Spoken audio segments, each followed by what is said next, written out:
I will talk about how can you fix this problem or know how you can do that on your PayPal app. So all you have to do, so you just click here on settings, click on it here.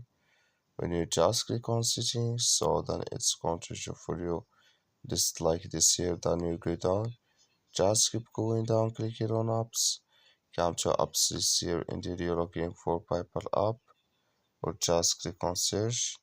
Then here add PayPal app. So here add PayPal app. Sorry, it's going to show for you like this here. Click on it. So then it's going to take you to this list. Click on for stop. Click on OK. Then you go down. Just click on storage.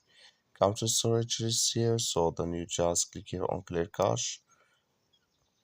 So then all you have to do, just turn off your Wi-Fi and turn on it again. Then it's going to work with you.